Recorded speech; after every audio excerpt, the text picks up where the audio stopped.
예, 할렐루야. 다비다야 일어나라 라고 하는 제목으로 우리 하나님의 말씀을 증거하겠습니다. 사도행전 9장, 지난주에는 우리 사울이 하나님으로부터 부름을 받는, 예수님으로부터 부름을 받는 그 장을 우리가 한번 살펴봤는데, 거기서 핵심은 이겁니다. 많은 분들이 그 장의 내용을 사울의 회심 사건이다 그렇게 보고 있습니다만은 사실은 사울의 소명장이라고 하는 것이죠. 그 말은 우리에게 중요한 의미를 가지고 있습니다. 왜냐하면 우리가 모두 다 구원받기 위해서, 회심하기 위해서, 회개하기 위해서 우리가 예수님을 믿는 것이 아니기 때문에 그렇습니다. 그것은 처음에 일어나는 당연한 일이지만 그 다음에는 반드시 우리가 하나님으로부터 어떠한 소명이 있는가를 동시에 발견해야 된다는 것입니다. 그래서 사도행전에서 누가가 특별히 소명장과 소명 이야기와 관련된 여러 가지 요소들, 6가지 요소들 말씀드렸잖아요. 그것이 모두 다 그 사울이 예수님을 만나는 장면, 또 회개하게 되는 그 장면 가운데 다 나와 있는 이유는 회개 넘어 소명자로 부르시는 그 삶으로 우리 모두 다가 부름받았다는 사실을 알려주시기 위함이라고 하는 것이죠. 오늘 본문은 잠깐 베드로로 다시 돌아갑니다. 사도행전은 성령 행전이기도 하지만 전반부는 베드로 행전, 또 후반부는 사울 행전, 바울 행전이거든요. 그래서 이 중간 부분을 어떻게 정리하면 사울 이야기, 베드로 이야기, 사울 이야기, 베드로 이게 중첩되도록 이렇게 왔다 갔다 이렇게 합니다. 그래서 사울의 그 부름받는 내용 넘어 이제 다시 베드로로 잠깐 넘어왔다가 베드로가 이제 이방 선교에 대한 비전을 바울로 이렇게 전해지는 이야기가 사도행전의 구성 이야기입니다.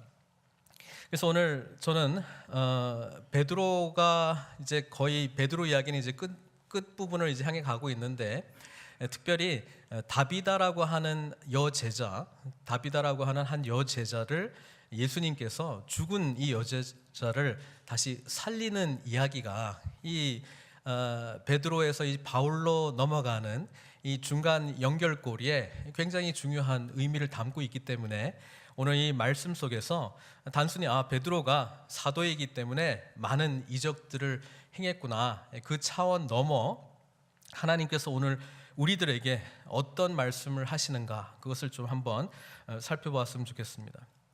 여러분, 사도행전, 제가 성령 행전이다, 베드로 행전이다, 바울 행전이다 이렇게 말씀드렸지만 그렇게 기록된 이유가 뭡니까? 오늘 우리들도 성령의 은혜 안에서 늘 푸른 선교 교회가 감당해야 될 성령의 행전, 그 이야기를 이 이야기와 같이 진행할 수 있다는 것을 말씀하기 위해서 기록된 거예요. 무슨 말이냐면, 여러분, 복음서에 나왔던 예수님이 하셨던 모든 기적들을, 또 치유의 이적들을 사도행전에 오면 베드로도 다 하고 바울도 다 합니다. 그렇죠? 예수님께서 안진뱅이를 일으켜 세우셨어요. 베드로와 요한도 성전 미문에서 안진뱅이를 치유합니다. 그렇죠? 예수님도 중풍병자를 치유하셨어요. 그리고 오늘 9장 우리가 읽진 않았지만 그 앞부분은 중풍병자 에니아가 치유받는 사건이거든요. 그러니까 베드로도 중풍병자를 치유하십니다. 복음서에 보면 예수님이 죽었던 사람 3명을 살려내는 이야기가 기록이 되어 있는데 베드로도 죽은 자를 살립니다. 그렇죠? 마찬가지로 바울도 예수님께서 하셨던 모든 이적, 또 베드로가 행했던 그 모든 이적보다 더 많은 일들을 하게 된다는 겁니다. 무슨 이야기입니까? 오늘 우리들도 그 성령님의 능력 안에서 예수님이 하셨던 일들도 우리도 할 수 있고, 오히려 예수님이 하셨던 일들보다 더 큰 일들을 우리가 감당해야 된다는 이야기입니다. 이게 제 이야기가 아니고 예수님이 하셨던 말씀이에요. 요한복음 14장 12절부터 14절까지 주님께서 다락방에서 이제 몇 시간 후면은 체포당하시고 십자가에 못 박혀 돌아가시고 또 부활하실 그 사건을 바라보면서 제자들을 앉혀놓고 예수님께서 말씀을 했습니다. 이 다락방의 강화인데요. 그때 우리 주님께서 제자들 앞에 무슨 이야기 했냐면은 내가 진실로 진실로 너에게 이르노니 나를 믿는 자는 내가 하는 일을 그도 할 것이요 또한 그보다 큰 일도 하리니 이는 내가 아버지께로 감이라. 무슨 말인지 알겠습니까? 예수님께서 그렇게 말씀하셨죠. 내가 한 일도 너희도 하게 될 것이다. 그게 예수님께서 12 제자를 삼으시고 그들이 오순절날 성령 체험하고 난 이후에 일어나는 일들이라는 거예요. 예수님이 하셨던 일들을 사도들도 다 행했다. 그리고 주님 말씀하신 대로 이보다 더 큰 일도 하리니 이는 내가 아버지께로 감이라. 예수님께서 아버지께로 갈 수밖에 없는 이유를 설명하셨잖아요. 왜? 가셔야지만 누가 오니까? 성령님이 오시니까. 그리고 오순절날 성령님께서 오셨잖아요. 오시니까 이 일이 실제로 일어나는 거예요. 오늘 살아가는 저와 여러분들은 이 성령 시대에 살고 있습니다. 그래서 이 사도행전의 이야기가 2000년 전의 이야기, 그리고 오늘날에는 일어나지 않는 이야기, 그렇게 보시면 안 되고 예수님께서 하신 일을 베드로도 하고 바울도 했기 때문에 오늘 성령님의 충만한 경험을 하면 우리들도 예수님이 하셨던 일을 똑같이 경험해야 된다는 거예요. 어찌 보면 이 믿음이 없어서 사도행전적인 교회의 모습을 우리가 발견하지 못하는 게 아닌가 이런 생각이 듭니다. 또 오늘 다비다에게 일어났던 이야기를 자세히 보면 또 우리들도 그런 이유들 때문에 다비다 공동체에게 일어나지 않는 일들, 그런 모습으로 우리가 있지는 않는가, 그렇게 한번 좀 살펴보았으면 좋겠습니다. 주님께서 하셨던 말씀을 계속 읽어보면 너희가 내 이름으로 무엇을 구하든지 내가 행하리니 이는 아버지로 하여금 아들로 말미암아 영광을 받으시게 하려 함이라. 그러니까 사도행전에서 베드로나 요한이나 다른 사도들이 치유 이적들을 쭉 읽어보면은 그대로 하는 거예요. 누구 이름으로 한다고요? 나사렛 예수 그리스도 이름으로 일어나는 거예요. 그렇죠? 그리고 오늘 읽진 않았지만 32절에서 35절까지도 보면은 중풍병자 애니아가 있었는데 8회 동안 이 중풍병으로 앓고 있었어요. 그때 베드로가 뭐라고 하냐면 예수 그리스도께서 너를 낫게 하시니 이렇게 이야기합니다. 예수 그리스도께서 너를 치유한다. 예수님의 이름으로 선포하는 내용이 나오는 거예요. 그러니까 가르침이 있고요. 예수님께서 그렇게 가르치시는 내용이 있고요. 실제로 그렇게 사는 이야기가 사도행전이라는 거예요. 이 이야기가 기록된 이유는 우리도 그렇게 살으라는 거예요. 우리도 예수님의 말씀 알고 하나님이 누구신지, 예수님이 누구신지, 성령님께서 우리 가운데 거하신다는 것을 믿음으로 고백하면 그 삶을 살으라는 거예요. 그렇죠? 주님께서 말씀하셨습니다. 이렇게 하면 아버지로 하여금 아들로 말미암아 영광을 받으시게 하려 함이라. 아까 요한복음 말씀으로 다시 돌아가서요. 내 이름으로 무엇이든지 내게 구하면 내가 행하리라. 이렇게 되어 있습니다. 그 역사를 우리 사도행전에 베드로도 바울도 예수님이 하셨던 일을 똑같이 하는 것을 통해서 우리는 배우게 되는 것이고, 이 이야기를 통해서 오늘 우리들에게도 일어날 수 있다, 일어나야 된다, 이렇게 말씀하는 내용입니다. 다시 본문으로 다시 돌아가겠습니다. 36절에 보면은 욥바에 다비다라 하는 여제자가 있다, 이렇게 기록하고 있는데요. 여기서 여제자라고 하는 이 그 제자의 여성으로 사용된 거는 여기밖에 없어요. 다른 제자는 전부 남성으로 쓰였거든요. 그러니까 다비다라고 하는 사람이 중요한 인물입니다. 근데 이 여인에 대해서 이렇게 설명하고 있습니다. 이름이 그 번역을 하면 도루가라 이렇게 되어 있습니다. 도루가하고 다비다는 이제 그 히브리어라고 한다면 도루가는 이제 헬라어거든요. 근데 그 뜻은 그 영양, 그 사슴과에 있는 그 영양, 가젤, 그 의미를 담고 있습니다. 그래서 아주 이제 아름다운 여성스러운 그런 여인이었다라고 하는 것이죠. 근데 이 여인의 특징은 선행과 구제, 도루가 또는 다비다 하면 떠오르는 게 뭐냐면 늘 봉사하는, 늘 섬기는, 이웃을 섬기는 그런 구제하는 일, 선행을 하는 사람이다. 그렇게 지금 사람들이 기억하고 있다는 거예요. 근데 여기 보니까 표현이 심히 많았다 이렇게 되어 있습니다. 그러니까 보통 사람보다는 조금 더 선행하는 거에, 구제하는 거에 아주 열심히 있었던 여인이었다고 하는 것이죠. 근데 이 여인이 병이 들어가지고 죽었습니다. 그리고 시체를 씻어 다락에 누이니라. 그러니까 시체를 씻었다라고 하는 거는 지금 이제 그 매장하려고, 장사 지내려고 지금 준비하고 있는 그 상황이에요. 그러니까 확실히 죽었다, 그 이야기를 하고 있거든요. 그리고 난 다음에 베드로가 그 룻다라고 하는 곳에 있다는 소식이 전해졌습니다. 룻다하고 지금 요빠하고는 한 10마일 정도 차이가 나고요.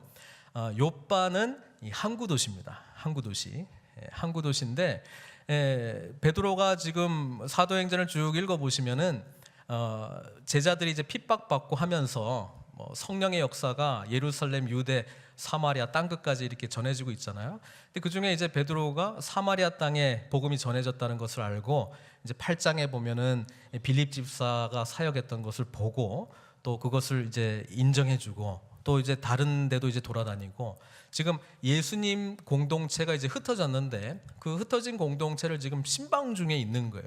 그래서 룻다에 도착하니까 거기에 마침 중풍병에 걸려 있었던 애니아라는 사람이 있어서 거기서 이제 치유해주고 있었고, 10마일 떨어진 이곳에 요빠, 항구 도시 요빠에는 다비다라고 하는 아주 선행을 많이 하고 구제를 많이 한 여인이 죽어 있다. 그게 지금 성경의 내용입니다. 여기에 이제 두 가지 현상이 나타나는데요. 첫 번째는 38절에 보니까 제자들이 베드로가 거기 있음을 듣고, 거기라고 하는 것은 지금 룻다입니다. 10마일 떨어진 룻다에 있는 것을 듣고 두 사람을 보내어 지체 말고 와달라고 간청했습니다. 이름 없는 두 제자가 요빠에서 룻다에 베드로가 있다는 소식을 듣고 가게 됩니다. 자, 저는 이 내용을 읽고 좀 곰곰이 좀 생각해 봤습니다. 여러분, 베드로가 룻다에 있다는 소식이 전해졌거든요. 그리고 거기에 중풍병자를 치유했다는 이야기를 들었고, 이미 예수님 공동체, 예수님 제자들은 사도들이 많은 이적들을 행하고 있다는 것을 알고 있었습니다. 그런데 요빠에서 이름 없는 두 제자를 보낸 또 제자들이 있을 거 아니에요. 그 사람들은 베드로를 왜 오라고 했을까요? 뭐 하라고 하려고? 죽은 자를 살리게 하려고요? 어떻게 생각하세요? 지금 상황은 이런 거예요. 장사 지낼 준비는 다 해놨어요. 시체도 다 씻어놓고요. 이제 이제 2층에다가 지금 안치해 놓은 상황인데, 이제 그와 동시에 두 명은 지금 베드로 지금 찾아오라고 지금 보냈단 말이에요. 그러니까 어떤 것 같아요? 베드로가 오면 살려줄 것이다 믿고 보낸 걸까? 아니면 야, 혹시 모르니까 장사 준비는 해라. 왜? 해 떨어지기 전에 우리가 다 처리해야 되니까 준비할 건 하고 일단 한번 혹시 모르니까 한번 보내보자, 이런 마음으로 보냈을까요? 어떤 것 같아요? 성경은 아무 이야기하고 있지 않습니다. 그래서 추정할 수밖에 없는데, 저는 이렇게 생각합니다. 이 공동체 안에 두 부류가 있는 거야. 한 부류는 베드로를 데려올 생각조차도 안 하고 뭐 하고 있는 부류? 그냥 장사 지내고 빨리 이제 갔다, 이 부류가 있는 거예요. 그걸 어떻게 하느냐? 베드로가 왔을 때는 베드로 주변에 누가 막 모였는지 아세요? 과부들이 모였습니다. 과부들이 모여서 뭐 하고 있었어요? 울고 있었어요. 울고 있었다는 것은 죽었다라고 하는 것에 대해서 끝, 상황 종료, 절망, 이 감정의 표현을 하고 있는 거예요. 그리고 베드로가 왔을 때 살아있을 때에 이 우리를 위해서 만든 겉옷과 속옷을 보십시오. 얼마나 착한 사람이었는데요. 얼마나 우리 그 연약한 자들을 돌보는 사람이었는데, 그 아픔과 안타까움을 표현하는 사람들이 남아서 베드로에게 지금 막 토로하거든요. 그분들 입장에서는 베드로가 온 것이 이제 괜찮다, 베드로가 왔으니까 이 죽은 다비다가 살아나겠구나, 이 믿음을 가지고 베드로를 만난 게 아니에요. 그렇죠? 그러니까 공동체 안에 두 부류가 있는 거야. 한 부류는 베드로가 오면 뭔가 일이 일어나겠다, 이렇게 믿었던 사람이 있고, 또 나머지 대부분의 사람들은 어떻게 생각했다? 끝났구나, 다비다는 갔구나, 다비다의 선행과 구제의 역사는 종료되었구나, 이렇게 생각하고 있다는 것입니다. 저는 이 이름 없는 제자 두 사람, 또 이 두 사람을 보냈던 제자 몇 명, 이 사람들이 얼마나 중요한 역할을 했는가 나누고 싶습니다. 여러분, 교회 공동체를 이끌어가는 사람들이 누굽니까? 바로 이런 사람들을 통해서 이끌어간다는 거예요. 만약에 모두 다가 절망하고 울고 있고, 베드로와 다비다가 정말 좋은 일들을 많이 했으나 이젠 죽었구나, 끝났구나, 누가 이 과부들을 돌볼까, 누가 이 사역을 감당할까 절망하면서 울고만 있었다면 그 이야기는 어떻게 끝나는 거예요? 장사 지냈더라, 그리고 끝나는 거예요. 그러나 하나님의 이야기가 멈추지 않는 것은 누구 때문에? 바로 이 이름 없는 제자들 때문에. 이 제자들은 뭐예요? 부활의 소망을 갖고 있었고요, 예수님을 만나지 못했지만, 또 베드로를 직접 만나지 못했지만 이 베드로 사역을 통해서, 베드로 사도들을 통해서 하나님의 이 놀라운 부활의 은혜가 우리들 가운데도 임할 수 있을 것이다라고 간절히 바라보면서 적극적으로 행동으로 옮겼던 이 사람들을 통해서 오늘 이 절망 가운데 있었던 요빠는 놀라운 소망의 도시로, 부활의 증인으로서의 공동체로 변화되는 역사가 나타난다는 거예요. 사랑하는 성도 여러분, 이 이름 없는 제자들이 되기를 바랍니다. 이 이름 없이 이 제자들을 기꺼이 보내려고 하는 그런 제자들이 되기를 바랍니다. 교회 공동체는 누구에 이끌려 가느냐? 바로 이 믿음이 있는 사람들을 통해서 이끌어져 간다는 것입니다. 하나님의 나라는 어떻게 만들어져 가느냐? 대다수의 사람들이 울고 있고 절망하고 있고, 다비다야 네 인생이 정말 안타깝구나, 더 많이 살았어야 되는데, 이렇게 절규하고 울고 있는 사람들을 통해서가 아니라 소수의 믿음으로 하나님 나라를 향한 소망으로, 무엇보다도 부활의 소망을 가지고 기꺼이 룻다의 두 사람을 보내면서 뭐라고 얘기해요? 속히 오십시오, 지체 말고 빨리 와주십시오 간청했던 이 제자들 때문에 하나님의 나라는 확장되어 간다는 것입니다. 그래서 믿음이 중요한 거예요. 하나님 나라를 믿음으로 소망하는 사람을 통해서 하나님의 역사는 계속적으로 이어져 간다는 거예요.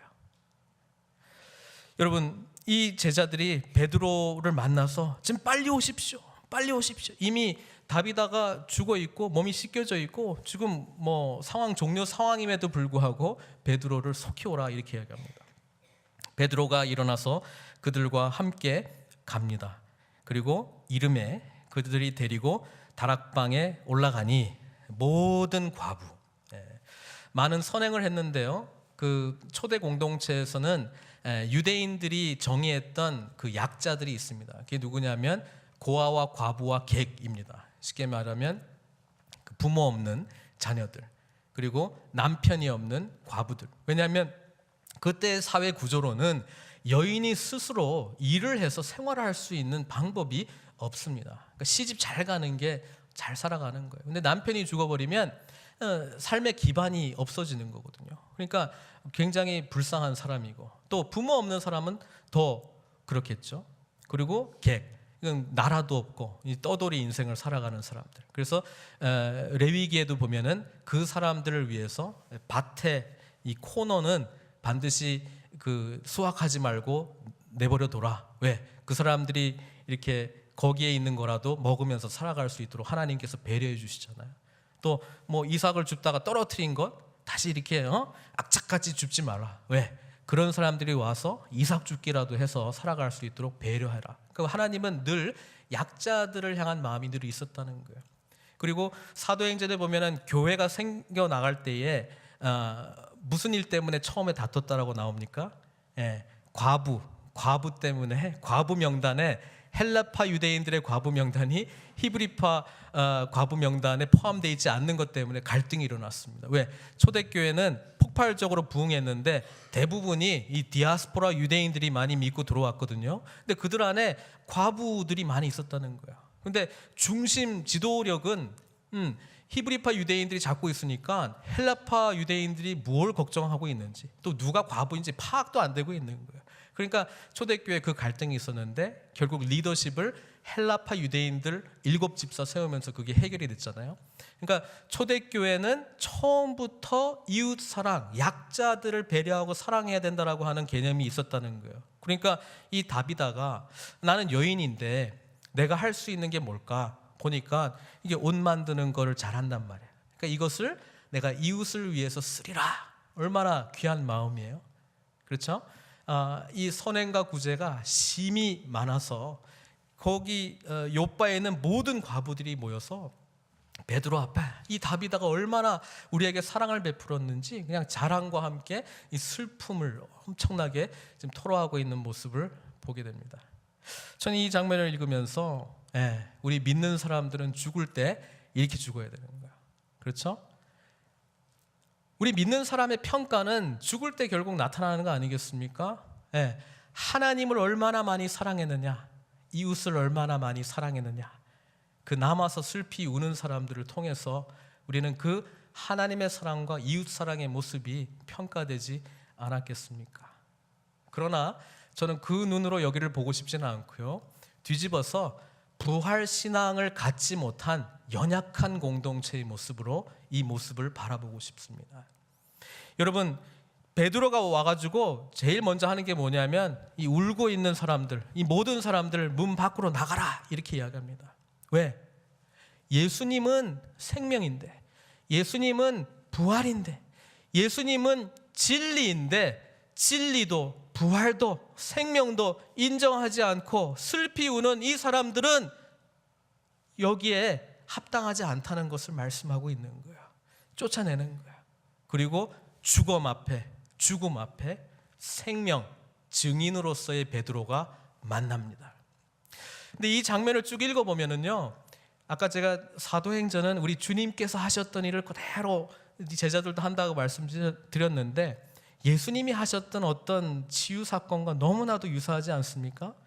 예수님께서 3명의 죽은 자를 다시 살리는 내용이 나오는데 야이로의 딸, 12살 된 야이로의 딸 혹시 기억나세요?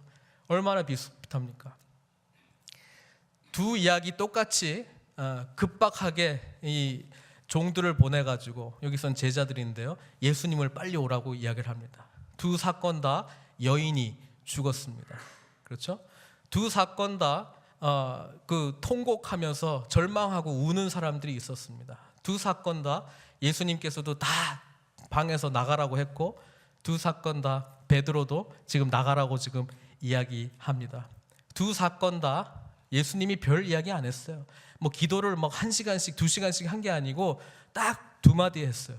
뭐라고 했습니까? 달리다 쿰, 달리다 어린 소녀야 쿰, 일어나라. 베드로도 다비다야 일어나라 이렇게 했는데 뭐겠어요? 그게 다비다 쿰. 그러니까 단어로 보면 한 단어가 바뀌었어요. 달리다에서 다비다로 바뀌었고요, 똑같은 이야기였어요. 2마디 했어요. 그리고 둘 다 일어났습니다. 두 이야기 전부 다 끝나고 난 다음에 누가 높임을 받습니까? 예수님이 높임을 받습니다. 그래서 베드로가 이 상황에 다비다를 지금 만나고 다락방에 올라가고 사람들을 쫓아내고 하는 이 과정 속에 예수님과 함께 했던 달리다굼 야이로의 딸을 치유할 때 베드로, 야고보, 요한 3명은 같이 있었거든요. 그러니까 예수님이 어떻게 했는지를 다 봤단 말이에요, 베드로가. 지금 이 똑같은 상황이 재현되고 있으니까 베드로의 마음 가운데 무릎 꿇고 기도할 때에 뭐가 소망됐겠습니까? 예수님이 하셨던 일을 나도 할 것이요, 예수님이 하셨던 일보다 더 큰 일을 하리라. 그 말씀이 기억되지 않았겠습니까? 그래서 무릎 꿇고 기도할 때에 예수님께서 선포하신 달리다 쿰, 그것을 다비다 쿰 이렇게 선포하게 된다는 것입니다. 그리고 생명이 다비다에게 다시 들어오게 됩니다. 근데 이 사건이 왜 아까 베드로 행전과 바울 행전 중간 부분, 이 전환점에 주어진 이야기일까? 제가 그 이야기를 하려고 합니다. 어찌 보면 욥바라고 하는 이 도시는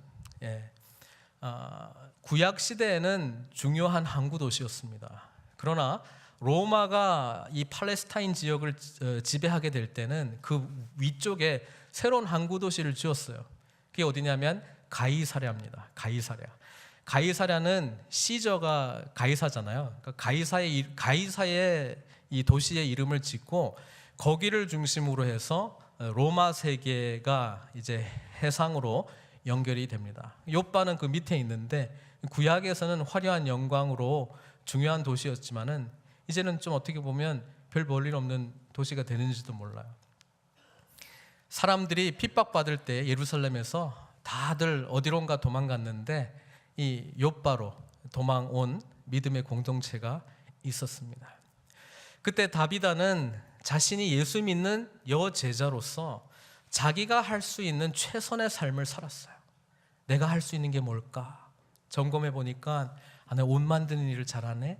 그러니까 이 옷 만드는 일들을 통해서 주변에 있는 과부들, 아픈 자들을 내가 섬겨야 되겠다. 기꺼이 섬겼습니다. 심히 많이 섬겼습니다. 사랑하는 성도 여러분, 우리가 혹 다비다의 마음같이 교회와 하나님의 나라를 혹 섬기려고 하고 있지 않습니까? 나는 뭘 잘할 수 있지? 이렇게 생각하면서 나 이건 좀 잘하는 것 같네. 그러면서 그것만 하면 하나님 나라를 위한 일을 다 한 것으로 혹 생각하고 있지는 않습니까? 다비다는 자기 삶 속에서 자기가 할 수 있는 최선을 다했어요. 얼마나 귀한 것인지 모릅니다. 오늘 우리들도 순수한 마음으로, 순수한 하나님을 향한 마음으로 우리가 감당할 수 있는 일을 최선을 다해서 주님 앞에 드리면 하나님께서 얼마나 기뻐하시겠어요. 그러나 그것이 끝이 아니라는 거예요. 사랑하는 성도 여러분, 성령께서 역사하시면 우리의 삶의 영역 뛰어넘는 하나님의 영역으로 나아가도록 부르심을 받은 것이 바로 저와 여러분들입니다. 다비다가 다시 일어날 때 다비다는 다시 구제하는 일로 집중하며 옷 만드는 일에 주력했을까요? 저는 그렇게 생각하지 않습니다. 다비다는 이제 자신의 이야기는 무슨 이야기가 되냐면 부활의 증인의 이야기가 돼버렸어요. 그래서 이제 베드로와 함께 온 요빠 사람들에게 전도하는 도구로 사용이 됐다는 거예요. 그 이후로 모든 사람들이 이 이야기를 듣고 많은 사람들이 주님을 믿게 되는 그런 은혜를 경험하게 되었다라고 하는 것이에요. 우리는 어찌 보면 내가 가지고 있는 최선을 다해서 하나님을 섬겨야 되겠다라고 하는 생각을 나의 생각과 삶의 틀 속에만 박아놓고 있는지도 모르겠어요. 그리고 거기에 규정되어 있는 리스트만 내가 완성하면 나는 잘했다. 그리고 사람들도 그렇게 인정해 주는 것이 우리 삶의 종착지로 생각하고 있는지도 모르겠습니다. 그러나 사랑하는 여러분, 그렇지 않습니다. 성령께서 역사하시면 하나님께서는 우리를 더 큰 하나님의 세계로 인도하고 계시다라고 하는 사실을 깨달아야 될 줄로 믿습니다. 다비다 자신의 한계에 최선을 다하며 순수한 마음으로 주님을 섬겼던 그 이야기의 끝이 아니라 부활의 증인으로서 하나님께서 이제 새로운 다비다의 인생을 만들어가고 있는 것을 우리는 이 본문을 통해서 발견해야 됩니다. 욥바는 더 이상 구약시대에만 화려했던 도시가 아닙니다. 이제 신약시대에, 다비다 시대에 하나님께서 부활하신 주님과 함께 정말 놀라운 일들을 일으키시는 부활의 증인으로 소명자로서 살아가는 다비다의 인생을 우리가 보게 됩니다. 그 이야기가 오늘 미국에 사는 애나하임, 이 말씀을 보는 우리들, 앞으로 영원한 하나님의 말씀을 공부하는 모든 사람들, 하나님의 말씀을 듣는 모든 사람들의 이야기가 되었다라고 하는 사실이 얼마나 놀라운 은혜입니까? 사랑하는 성도 여러분, 다비다처럼 나는 이거 할 수 있어, 요것 해가지고 하나님께 전심으로 섬겨야지, 그것으로 우리가 할 수 있는 것이 다다, 여러분 마침표 찍지 마세요. 그게 끝이 아니에요. 성령께서 역사하시면 우리는 하나님의 이 땅끝까지 이르러 나아가는 그 소명자로 사명자로 살아가야 된다는 사실을 여러분 믿음으로 고백하시기를 바랍니다. 그 하나님의 은혜가 얼마나 큰지 모릅니다. 다비다는 이제 국제적인 시각을 갖습니다. 사도행전, 오직 성령이 너에게 임하시면 너희가 권능을 받고 예루살렘, 유대, 사마리아, 땅끝까지 이르러 증인이 되는 삶입니다. 예수 믿는 삶은 점점 내가 할 수 있는 하나님의 나라는 영역들이 확장되어 가는 삶입니다.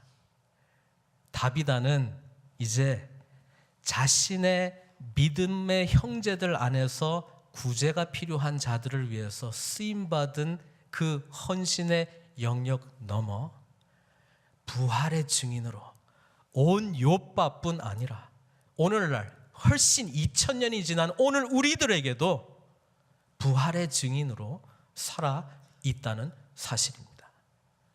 우리가 모두 다 이 부르심을 향해서 하나님께서 우리를 붙잡고 싶으세요. 우리의 삶 가운데 역사하고 싶으세요. 근데 그러려니까 다비다가 죽어야 돼요. 다비다가 죽었다가 다시 살아나야 되는 거예요. 오늘 하나님 앞에 나의 최선을 가지고만 살아왔던 이 자아가 죽고 일어날 때에 하나님의 부활의 증인으로서의 삶이 시작된다는 것을 다시금 이 말씀을 통해서 깨닫기를 바랍니다. 사랑하는 성도 여러분, 오늘 본문에서 다비다만 일어나야 되는 게 아니고 우리가 일어나야 되는 거예요. 우리 늘푸른 선교교회가 일어나야 되는 거예요. 하나님의 온 열방들을 향한 비전에 우리가 함께 우리의 몸과 마음이 열려야 되는 거예요. 부활의 증인으로 쓰임 받아야 된다는 사실입니다. 이 믿음으로 함께 나아가시는 저와 여러분들 되시기를 주님의 이름으로 축원드립니다.